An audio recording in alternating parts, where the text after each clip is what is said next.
From the news team at LinkedIn, I'm Jessi Hempel, and this is Hello Monday. Several years ago, Shelley Zalis got an invitation. Shelley was a proven entrepreneur. She'd built an online research company and she'd sold it. And this invitation was to attend the World Economic Forum in Davos, Switzerland. My invitation was as follows. We want you to come to the World Economic Forum, but you might not feel welcome. That was my invitation. Now, why wouldn't she feel welcome? Well, that was the World Economic Forum acknowledging what everyone knew. Davos, as it's often called, it can be a boys' club. Big time. And so, of course, I, had a choice. Don't go, because that's not a very welcoming invitation. Or do what I said, which was great. I'll come. And I remember calling my girlfriend, who was the chief operating officer at Bloomberg, and her name was Jackie Kelly. I said, Jackie, you've got to come with me to the World Economic Forum because I don't want to go by myself. Today's episode is about the power one person has to make a difference. There's so much wrong with the world, so much that each of us wants to be different. And sometimes those problems, like institutionalized sexism and racism and global warming and hunger, to name just a few, they are overwhelming. I feel powerless even thinking about it. So today I bring you two stories from guests who decided to do something, and then each of them did. We're going to hear from Gina Glantz, who is a veteran political strategist. Gina got fed up that there were never any women on stages at the conferences she attended, so she came up with a quick and practical approach to change that, and it's working. But before we get to Gina, let's go back to Shelley. Because Shelley also was sick and tired of being the only woman in the room. Davos is a particularly exclusive room, or rather, a series of rooms behind a number of security barriers near the very top of a mountain, the very highest town in all of Europe. So the World Economic Forum takes place in a small little town called Davos, which is in Switzerland. And it is a tiny little city, and world leaders go. So it's invitation only. And it is for the presidents of countries and the CEOs of Fortune 500 organizations. Invitation only. And to be invited, you have to be either the president of a country or the CEO of Fortune 500 and the top 5 people of Fortune 500. Right. And so who is the president of a country? A man. Right. And who is the CEO of a Fortune 500 company? A man. And who is the top 5 people in Fortune 500? A man, a man, a man, a man, and a man. And what color is their skin? White, white, white, white, white. So when you show up in Davos, it's all white men. I've attended Davos a couple of times as a journalist. And here's something else that's important to understand. Davos sets the agenda for business, culture, and politics for the year. Full stop. No matter how you feel about it, or even whether you knew this before, the ideas that you read in magazines, the stories you see on TV, even the political candidates that rise to power, these ideas all get set at this very small conference by a singular group of people gathering in basically the middle of nowhere. So when Shelley accepted this invitation, she also decided to take it upon herself to make Davos friendlier to women. She set up her own event just outside the conference gates, and she called it the Equality Lounge. So when I came, I called my lounge the place for the 18% because there was less than 18% women at Davos. So I called it the Equality Lounge, the place for the 18%. I love that. I love that. So year one, I had a little hole in the wall thinking no one was going to show up except Jackie and me. That both of us were going to be sitting there. And I said, okay, we'll have a good time. We'll be in Switzerland in, gorgeous place, whatever. And lo and behold, everyone would come and peek in like, what's this Equality Lounge? And you know what? We were a little popular. We got a little, curiosity factor. And year one was interesting. Shelley doubled her space in year 2. She quadrupled it in year 3, and then in her 4th year at Davos, Shelley brought 50 women to her lounge, and something curious happened. White badges started showing up. Those people with the white badges, they get to go to the main event. That main event is called Congress. Now, lots of other people come to Davos. Lots of people who will never have white badges and never go to Congress. They just come to take meetings with attendees and do other business. These were the people who showed up at the Equality Lounge at first. But over time, it's become its own center of power. The white badges have shown up. The most important thing that I did, which I do at every place I host equality lounges. So I create pop-up spaces called equality lounges at every major conference around the world, from CES to the World Economic Forum. And everywhere I go, I make sure I host the lounges in places that are non-badged, because I never want to create a space that people can't attend. That is very important to me. So I will always hold it in a space that anyone is welcome, period. Now, 6 years later, we are the destination for equality. Everyone attends. We are standing room only. We have the best content, by the way, where Congress wants us to broadcast inside of Congress. From a hole in the wall to a 2-story glass house, we are not only hosting the most important conversations defining and shaping policy around the globe, but it truly is the space where action happens, where we are closing the gaps. We are truly changing the equation. We are creating the space where women are visible, women are heard. We are creating the changes that are happening around the world, country by country, and where the most important conversations truly are happening. They are happening in the Equality Lounge, more so than in Congress. Shelley turned a space designed for equality into the room where it happens. She's created a place where everyone wants to be, and her floor belongs to people who might never make it into that main room, Congress, let alone on stage. I wanted to know what gave her the chutzpah, basically. What made her think she could make a difference? You know, Jessi, I decided at this stage of my life, and this is why I love Gina, is I'm not going to wait and watch. I am going to create, because if it's not going to happen, when is it going to happen? So if we don't start, it's not going to. That was Shelley Zalis. She's CEO of the Female Quotient, and her story, it's a lot like that of my second guest, Gina Glantz. Gina's a friend. She founded Gender Avenger. Gina's inspiration came from frustration. Specifically, she was fed up with an event held at Harvard. Here's her story. Every 4 years, the Kennedy School has a recap of the presidential race. And they bring in the leadership of the campaigns and the press, and they have an all-day session. And that night, the culminating event is at the Kennedy School Forum, mini Davos. It's where the presidents of countries, where CEOs, where major figures around the world come and speak to students. Well, in 2012, I looked up on stage and there were 5 white men. We're talking about after the re-election of Barack Obama.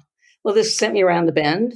So I went on my personal Facebook page and said, I'm skipping the quadrennial presidential review. I'm tired of all white men all the time. Where's Gwen Ifill? Where's Stephanie Cutter? Where's Beth Myers? All of whom I'd seen during the day. And I got an extraordinary response.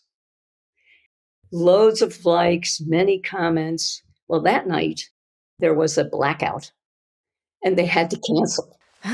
So the next morning, I went back on my Facebook page, and I said, God heard our plaintive cry. She turned off the lights. Well, hundreds of likes, dozens of comments, including some from individuals who were important to the Kennedy School.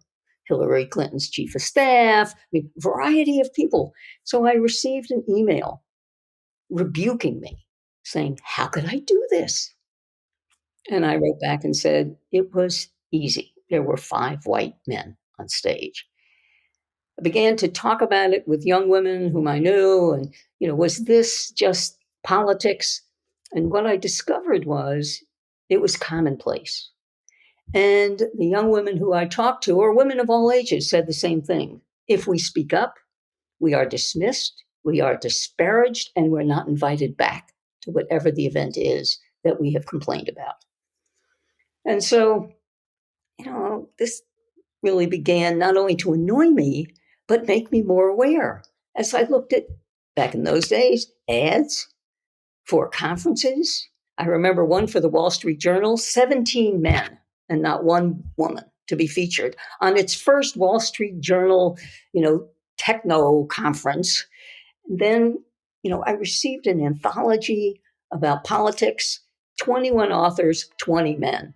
So, I turned my annoyance into action.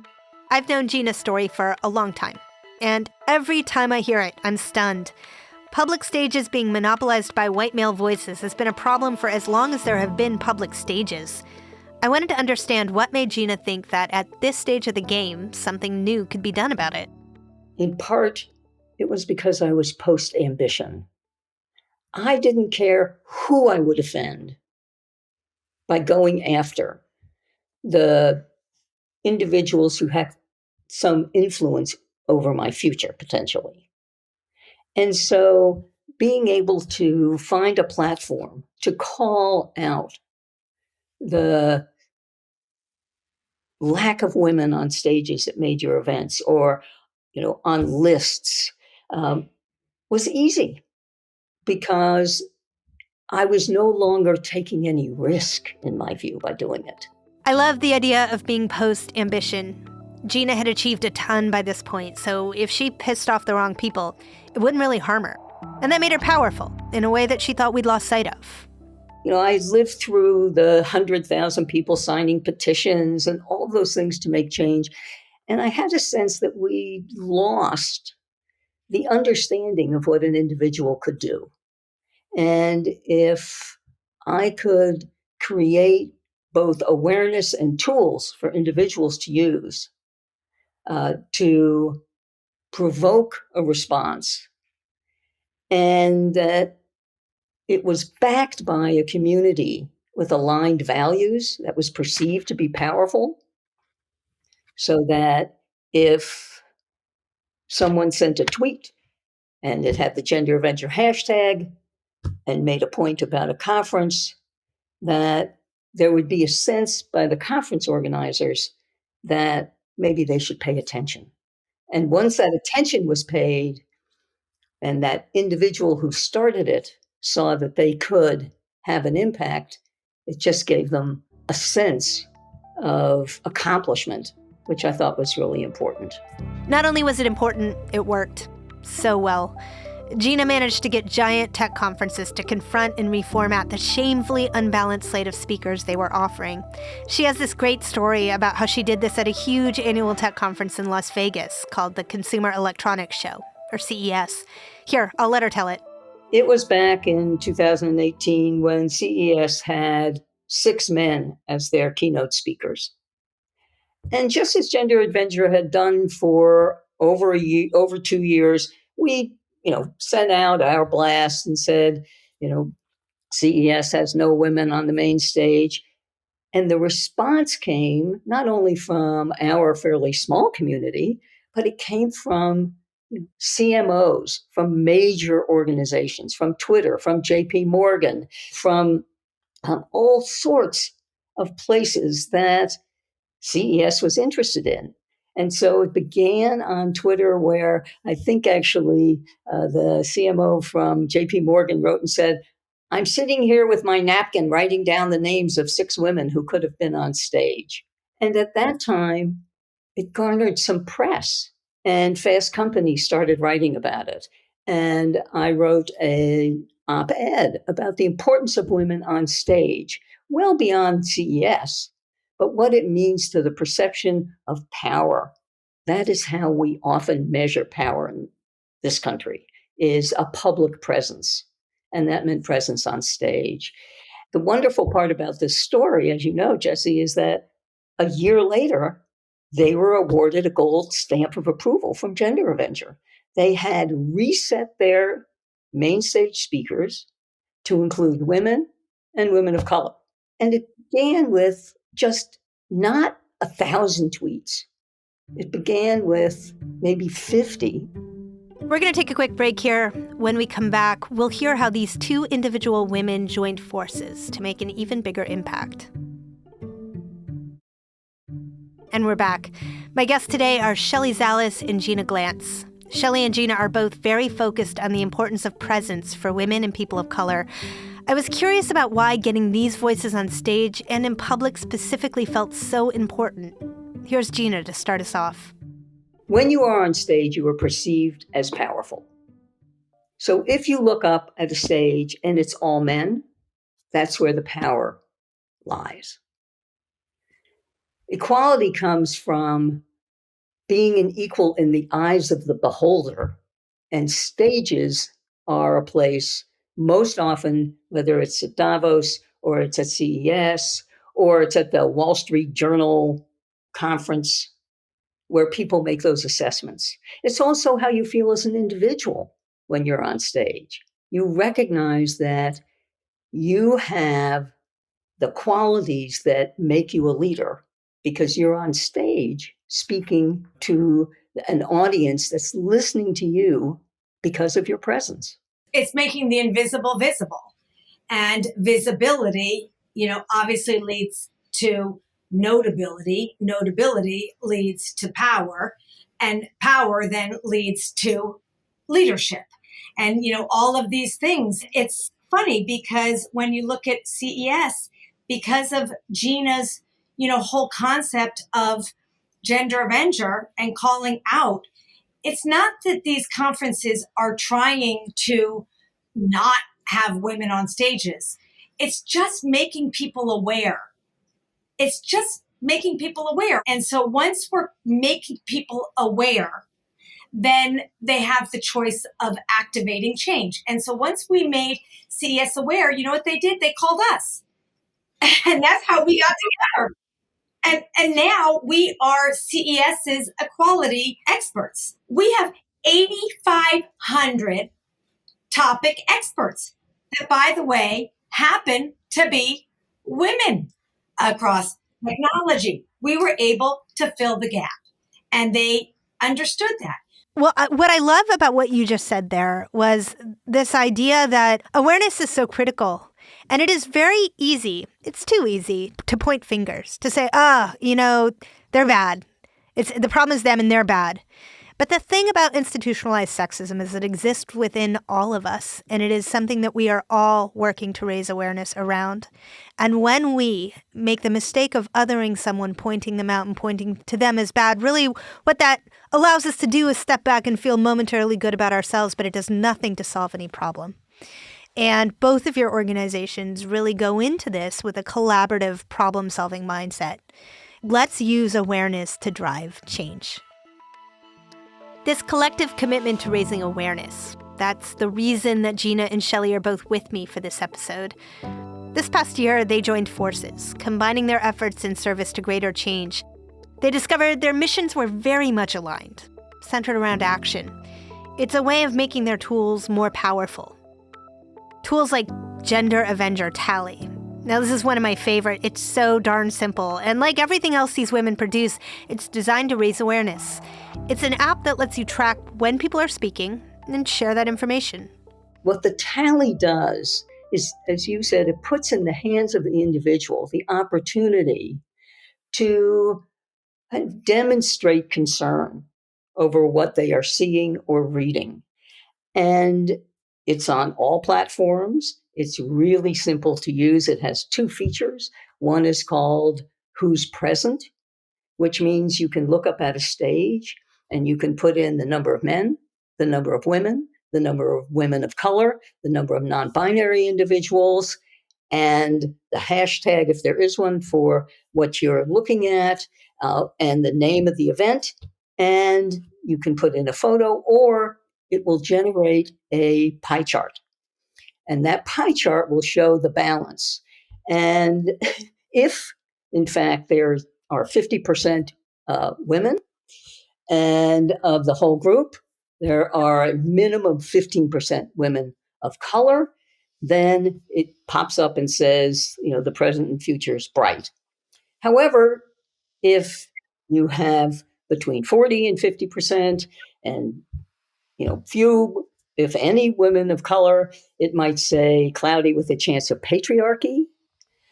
It might say overcast without enough women of color. But in each case, it shows a chart and a quick, identifying title that tells you what the noted organization is doing in terms of bringing women into the public dialogue. You can then instantly post it to Twitter, to Facebook. You can download it for Instagram. You can email it. And a feature that I think is really important is you can send it anonymously.